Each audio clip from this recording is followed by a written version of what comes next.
Hey guys, this is Martin again, and today I'm going to show you another vulnerability. Today we are talking about a business logic, application logic, but it also is linked to parameter stuffing, and I will show you how this vulnerability unfolds.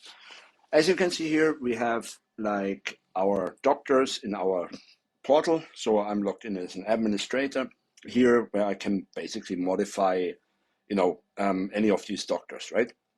So immediately what stands out is there are basically three kind of things I can obviously control, which is the name.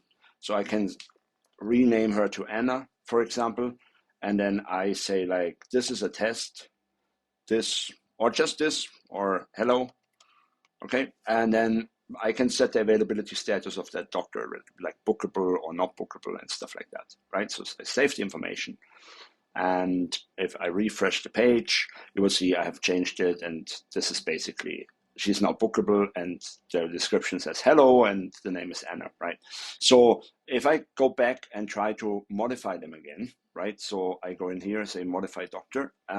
Something which stands out to me is like photos cannot be changed, it says, or so it seems, right? So I want to find out more about this. So if I send this request I've done earlier over to repeater here, you see this is the repeater request, or the request which has been done. So it's like, for example, this is a name, and name is Julie, bio is test, bookable 0 or 1, so available or not available. There's a CSRF token, where we come to in another video.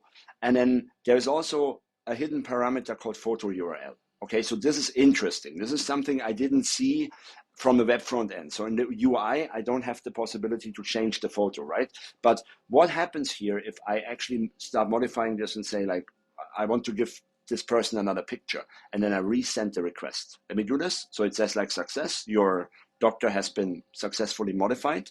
And then if I go to the dashboard, and then all of a sudden, see, it worked. So I have now assigned someone else's doctor picture to that person. Even though the UI here does not allow me to change photos, it clearly worked because it is something called a client-side control, which means that it's only restricted in the browser, but it's not restricted in, like, for example, a burp proxy or something like that. So I can still modify the request to my liking. And this is a very dangerous vulnerability because very often developers think it's good enough if I hide certain fields or don't provide them on the web front end, then users will not change it.